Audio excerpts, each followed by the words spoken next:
have it.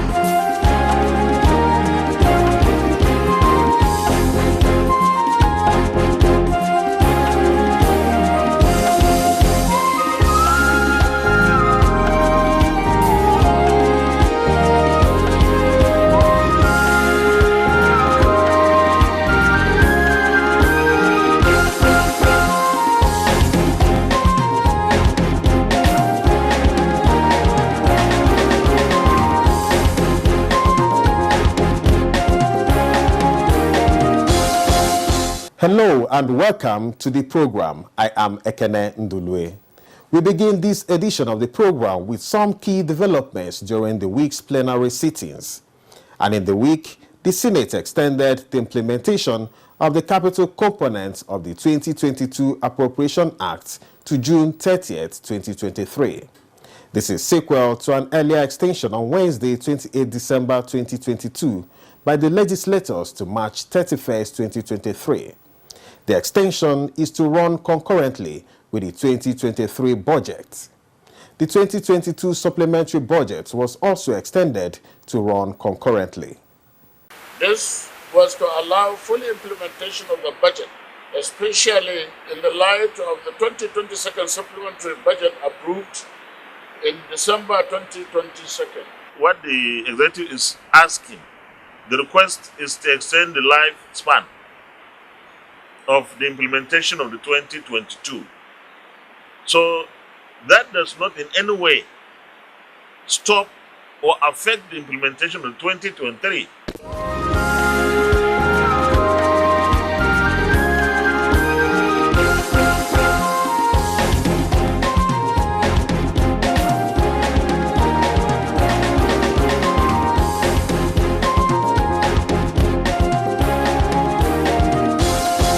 The Senate also passed the Nigerian Deposit Insurance Act Repeal and Reenactment Bill, which seeks to strengthen the nation's deposit insurance system. There was also an approval of President Muhammadu Buhari's request for the establishment of an additional 10 national parks in the country, as these are with a view to generating more revenue for the federal government. The new parks are to be located in Niger, Bayelsa, Kano, Jigawa, Kwara, Nasarawa, Osun, and Plateau states. Those days, the Kaji National Park used to receive foreigners who come in to study the flora and fauna. I don't think the statistics is showing that trend anymore. These parks will now be permanently manned by these park rangers under the new arrangement.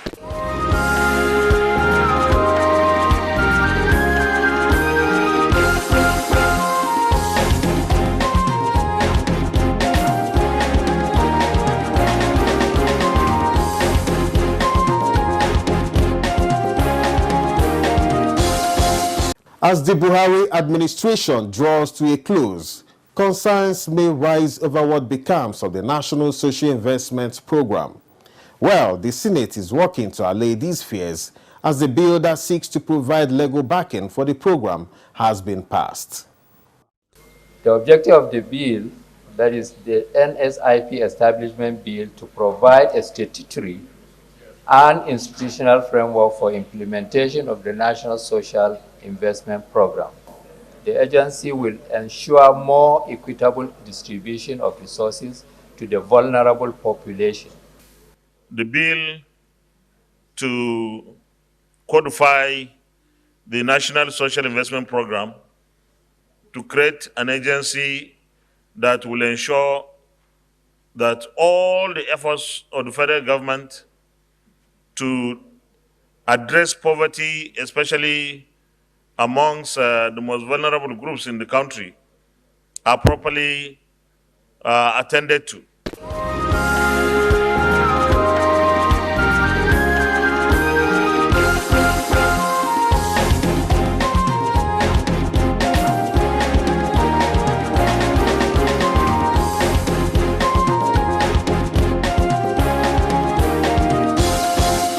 Outside of plenary, Chairman Senate Services Sani Musa said the leadership of the incoming 10th Senate should focus on unifying the country and correct all perceived imbalances in the nation.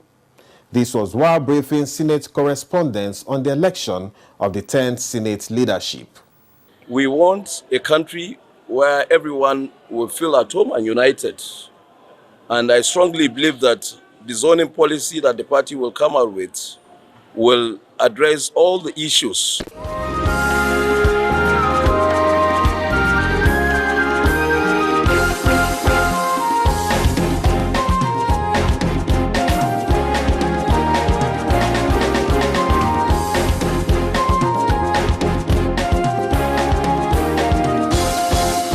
And speaking of electoral matters, there remains a lot of opinions flying around over the conduct of the recent general elections. Let's now get the perspectives of some legislators present and incoming on these and other issues in the national discourse. Just give us your general assessment of Nigeria's democracy over the last 23, 24 years in the context of the just concluded 2023 general elections.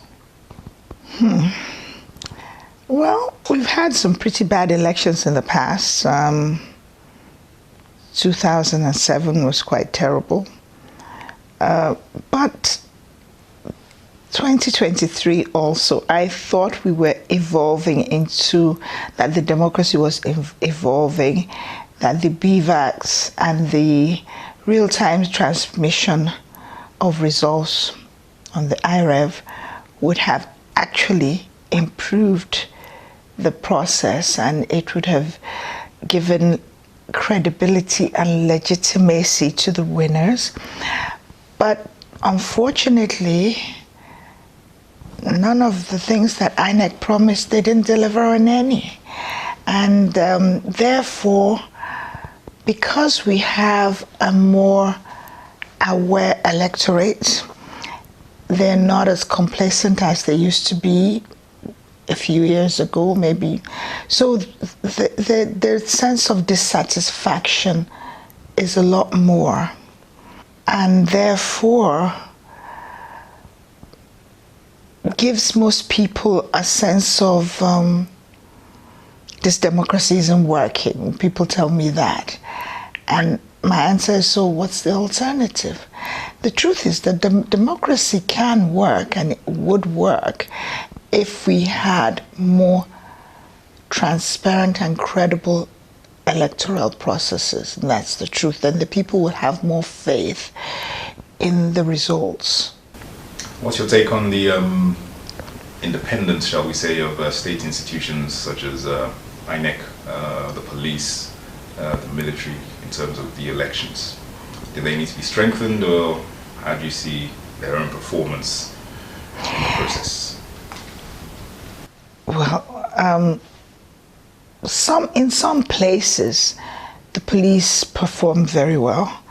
In other places, because I've seen videos of all sorts of things happening, and in the video, the police are just standing by. But I must say that in the FCT, there were several attempts to truncate the collation processes all across the territory.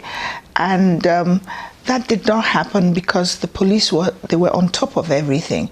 Yes, anytime the hoodlums got into the collation center and started disrupting things before they could do any real damage, the police got there instantly and took them away. Same thing in Buhari. The soldiers came in because they were located in that area. So in some states, in FCT, I can't complain about the police. They did do a pretty good job. But in a lot of places, they have not been independent, so to speak. And as for INEC, I mean, I'm at a loss for words in most of the country, and even in some places here. But they're also very, just like everything else in Nigeria, you see good people and you see bad people, but also a lot of very good people. And I think part of the problem is not the people, but the whole state of the country. Most of the people are impoverished, so poverty has been weaponized. You haven't eaten all day and somebody offers you a little bit of money for something that you feel will not, whatever your opinion about it is, it wouldn't matter anyway, which is what most people say. This time a lot of people came out to vote because they had belief in the BVACs, but you could see how things changed for the gubernatorial elections because they had lost faith in the whole electoral process. So most people felt, don't waste my time. And unless there's some way of convincing them that the process will be more transparent, I don't envision people being even in the forthcoming elections. People are going to still have that same sense of apathy. Don't disturb me, my votes don't count. But are you in any way optimistic in the process going forward into future elections? That things might improve? If we change certain things, we have to find a way to make the chairman of INEC truly independent, have him not be appointed by the presidents. I haven't thought through the modalities of how he can be appointed in a manner that can make him truly independent. And all across the country, we need to have public officers be more accountable. It's not good enough for you to take 10 naira for this microphone and then you don't produce a microphone and you don't expect there to be consequences. So it's not, the problems are not unique to INEC or the police or anything else. It's all part of the general Nigerian issues. You can measure the quality of an election by the behavior of the parties after the election process. It was expected that when an election takes place, a winner emerged, then he will extend his hands of friendship to those who lost, and also those who lost were expected to behave like sportsmen, to congratulate those who won. But you can see what has happened today. People are bitter, people are angry, people are frustrated. And you cannot blame them because you have risen their expectations so high. Nigerians have been told that if such amount of money, humongous amount of money is spent to deploy the necessary technology for these elections, that we are going to have a near perfect election in the history of our country. You can remember during Jager's time when we were talking of direct data capture machine, DDC. Now that is history. Now it is IREV, it is BVAS, it is electronic transmission of result. Now with all this technology, rather than being a solution to our electoral problems, now it has even compounded it. Election is as important as the survival of the nation and the people that inhabit that nation. If you have an election that lives up to the standard of decency and in the light of what is in our constitution, there will be peace in the country. So as far as I'm concerned, I think there is still a lot of work that needs to be done. Because if we don't, we will spend more. If we conduct a free, transparent and credible elections, we don't need to spend money going to the court, paying lawyers, mobilizing people to protest every day. Now Abuja has become a hub of protesters, and that is not how it's supposed to be. So you cannot say that the whole election is bad, because there are places where opposition never thought they will win elections. They have won.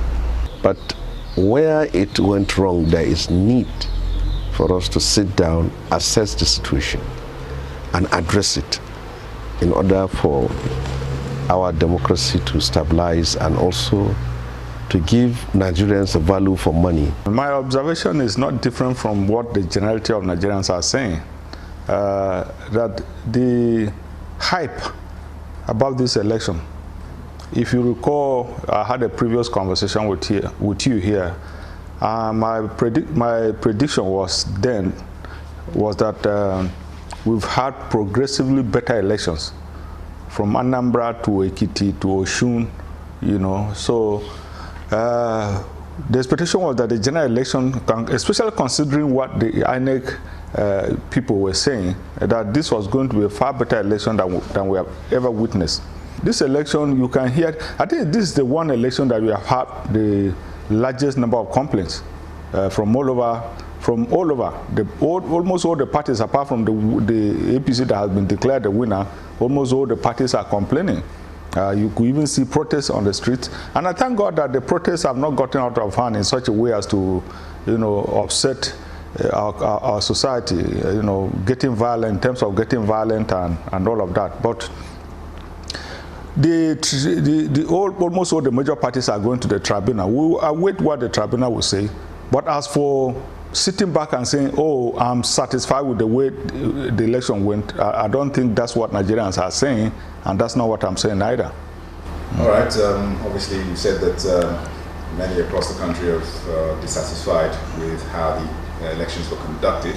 You alluded to it just now about the conduct of Nigerians despite all of that. How would you, what commendations or otherwise would you give to Nigerians generally about their conduct post the elections? Yeah, I already said that I was happy that whatever protests, whatever dissatisfaction Nigerians had, they never got violent, and it should stay that way, because the procedures and the processes of elections are still going on. If you are dissatisfied with an election, you go to the election tribunal.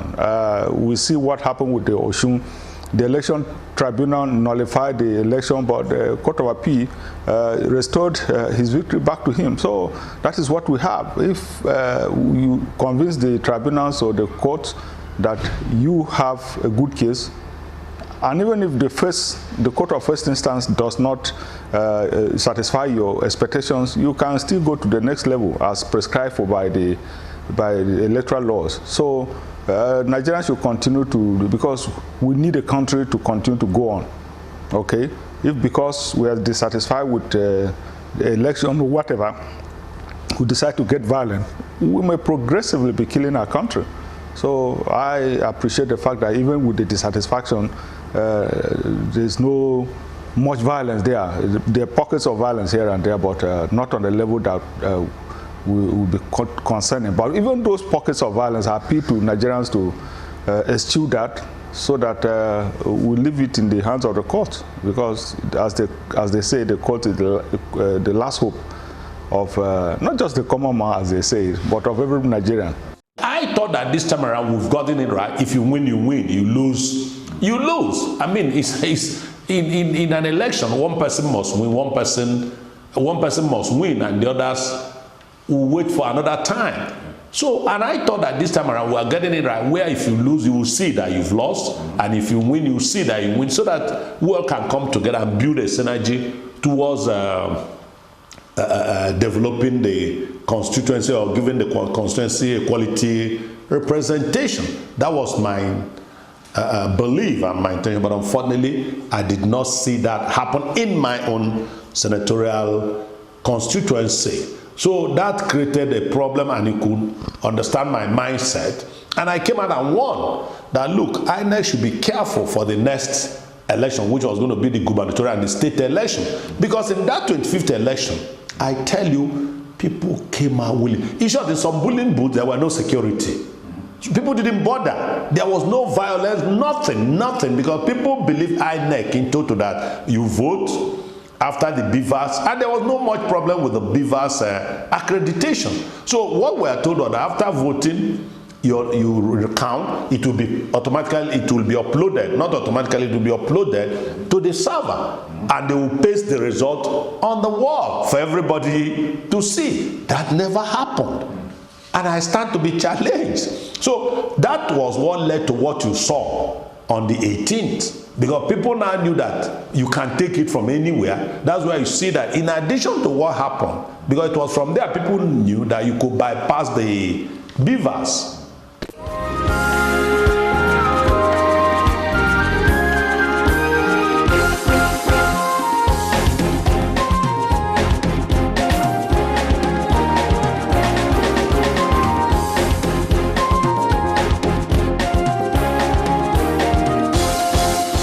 Well, on the date of the election, I had very good and high impression of the elections because I went and I was accredited, and beavers identified me, I voted, and there was cash crunch, and there was nobody asking for money on that day for the elections, unlike the usual situation.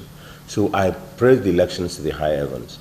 When I came out, I discovered that many things different were happening in a few other stations in Akwa Ibom State and generally in all over Nigeria. But it is not to the extent that people should call for the illegal dealing with the results of the elections.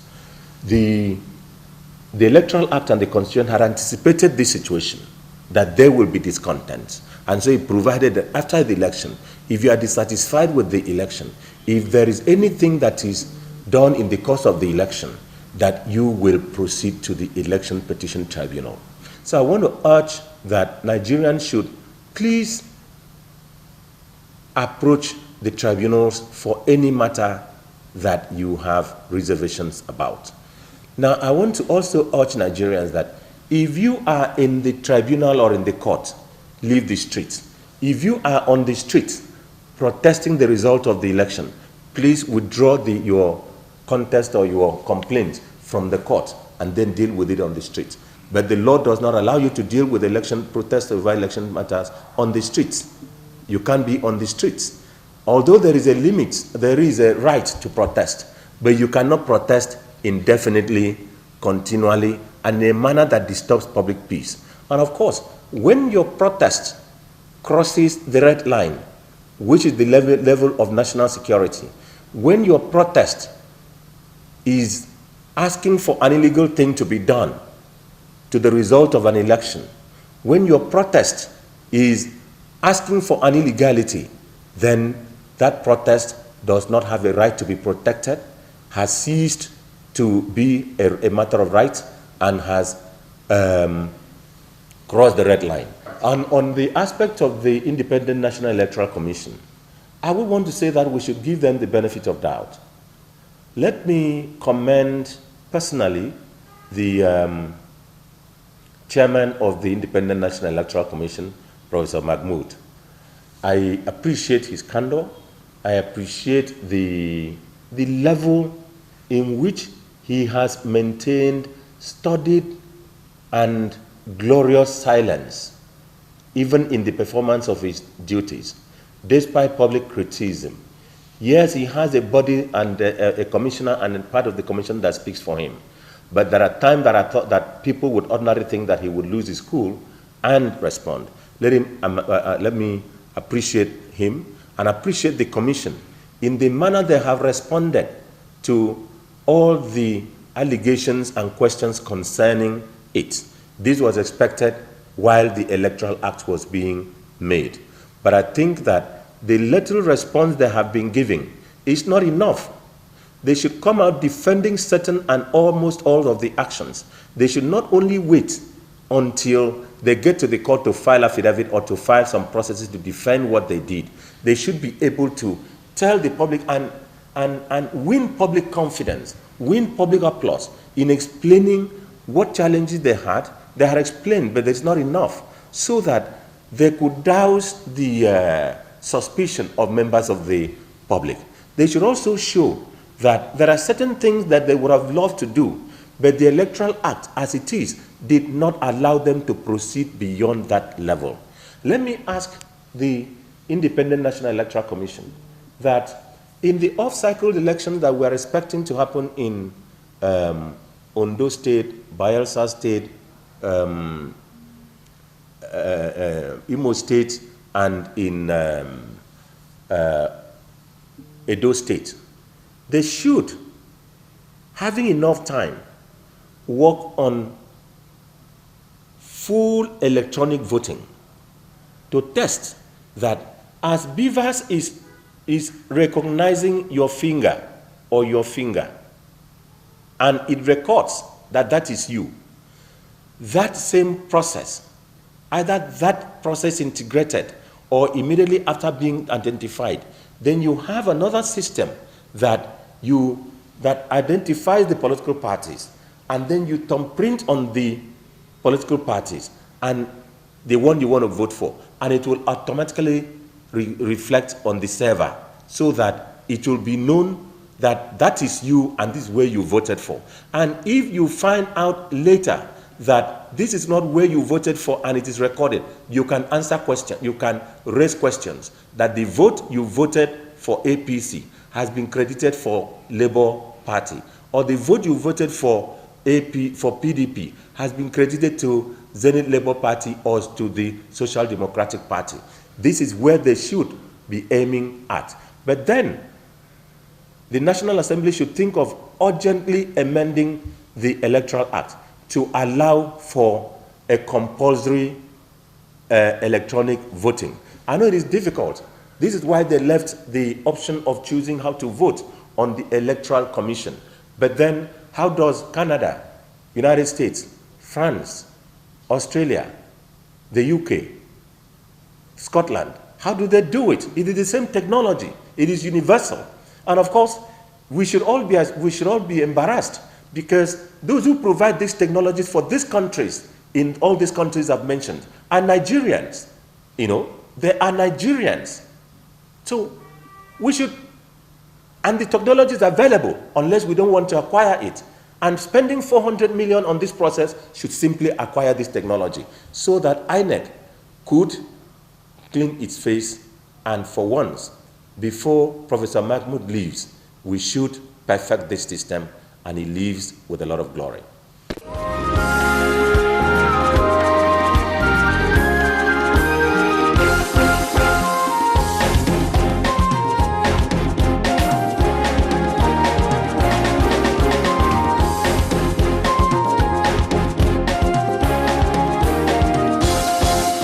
Well, that brings us to the end of this edition of Senate 109. I am Ekene Ndulue.